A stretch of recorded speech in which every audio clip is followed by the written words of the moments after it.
Hello journal junkies, and today we're going to be setting up our 2025 planners. So here's the thing. I know you've got your planner and I know you've got it on your wall and I know you haven't touched it. Why? Because neither have I. It's like that first mark on a wall planner is the most stressful. So today I'm just going to walk you through setting it up so we can just get it done and then we can actually use the damn thing. Okay? Before we start, we need to get some things ready. So get some pens. Now if you're using one of the Journal Junkies wall planners, they are paper, so you can use any water-based pens with them. I also recommend Post-its and washi tape, and basically anything else that you would normally use in your planner, really. This is obviously 2025. If by some miracle you are watching this in the future, how is it? Is it awesome or is it shit? Oh my God, is my kid old now? Did I age gracefully? The same system of setting up your planner still applies, but just don't copy me when I say certain dates. And I am going to be using New Zealand holidays in this one, so just be aware if you're not in New Zealand, you have different holidays, you might just need your own list of holidays to check. But the first thing we need to do is get over this planner anxiety. I want you to stop thinking for a minute, get a pen. I don't really care which pen, but just a pen, any pen. And what we're gonna do is you're gonna go find your birthday on the calendar and we're gonna doodle something. Okay, we're just gonna rip off the band-aid, all right? Do it with me. I've got my handy dandy click art in just the black. Unfortunately, I'm short, so we're gonna see how this turns out. Alrighty. Done. We have officially made our first mark in our planner. Congratulations. The first step is always the hardest. Now the first thing I'm going to mark is birthdays because those don't change. We know what they are year after year. So I'm just going to write names on all the birth dates that are important in my world. I'll be right back.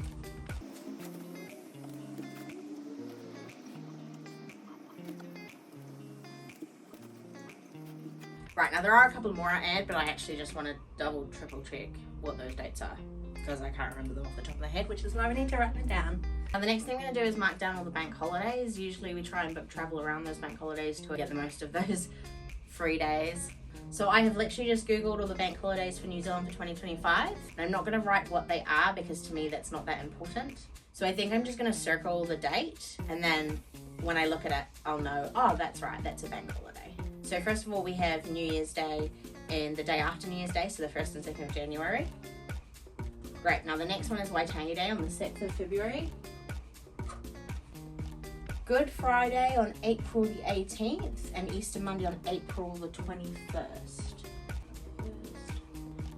Anzac Day, I don't even know if you count it because it's only like a half day. King's birthday is June 2nd. Matariki is June 20th. Labor Day is October 27th. And obviously Christmas Day and Boxing Day.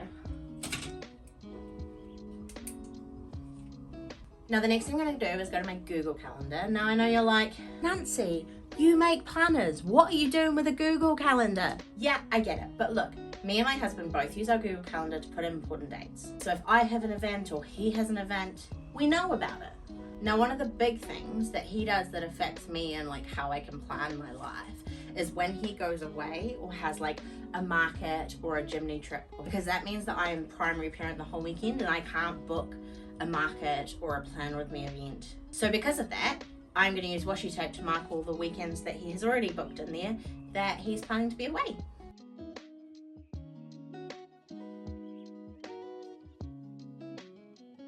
Here's the thing, I made a mistake. I fucked up. It was gonna happen. Great thing is, I did it in washi tape. So we're just gonna pull that sucker right off. How easy is that?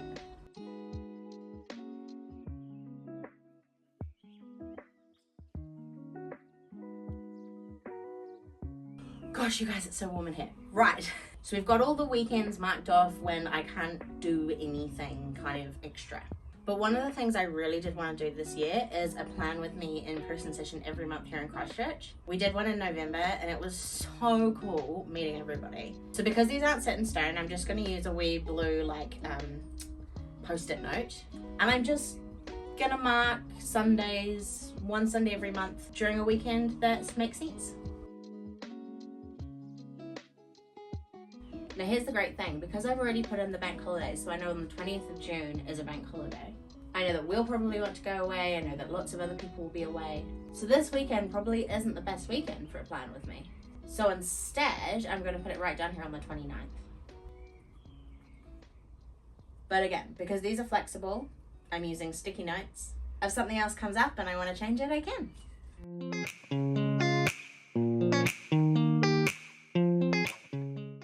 Another thing I really wanted to do this year was subscription boxes, so that every month you get a new theme of like washi tape and stickers and stuff to set up that next month's worth of planner.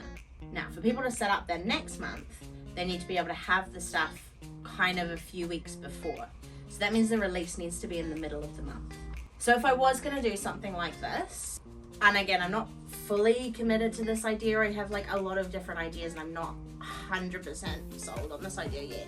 But if I was going to do this, this is probably what it would look like. I'm going to mark all the release dates and then we'll sort of see what we're looking like.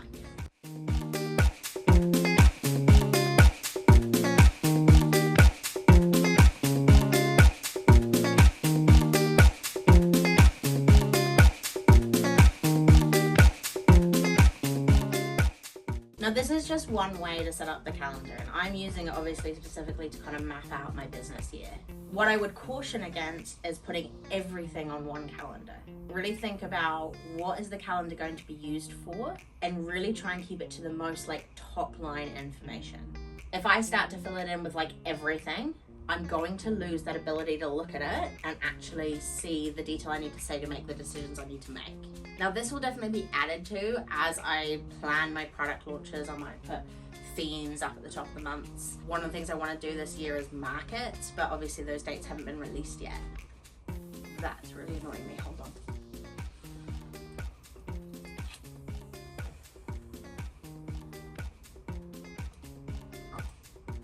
Think of the post-its. And the other thing I really like to do once sort of everything's mapped out is actually plan some weekends of downtime. So what I did this year was I looked at all the long weekends and I like planned trips around those, and then I looked at the year and saw, okay, when is there a bigger stretch that doesn't have any events or long weekends or kind of breaks away? It's always this July, August, September, October space. And so I purposefully try and fill those gaps with other events or other trips away or camping trips or whatever it is that I want to do. But again, this lets me look at it and say, actually, over the course of the next few months, I actually haven't got any downtime and I need to make sure I do organize that. If you're a student, this is what I would do. This is the smallest, this is A3, A2, there is an A1 size as well, and obviously this is the A0 size. But when I was a student, I would probably go for this size and obviously mark all the term dates and holiday dates. And I would do that probably using washi tape or like colored bars or colored outlines, because you kind of want to split your year into the chunks, and then mark any important dates for your actual study. So exams or deadlines, coursework, that kind of thing. Now, unfortunately, like any planner system, you can't just leave this. It's not a wet and forget type of situation. You need to be proactive about plotting the life that you want. And so what I mean by that, right? I mean, just like I'm going to plan in some downtime throughout the year, you also need to do that. We don't want to keep getting to the long weekend and go, fuck, we haven't organized anything. Make sure within the next few weeks you sit down with your partner or whoever else you organize trips with and actually book things in. Because like anything, if you don't book them in, they'll never happen, they'll never get done. So please don't just set it up and walk away. Make sure you revisit it often enough that it is kept up to date and you're actively actioning the things that you are planning out. And as always, if you have any questions at all, please reach out. I love helping people get organized and plan their life, and I would love nothing more than to answer your burning questions. So thanks for watching, hit the subscribe button, follow me on social media, and let's make 2025 the best year of our lives so far. Ka kite, dream chasers.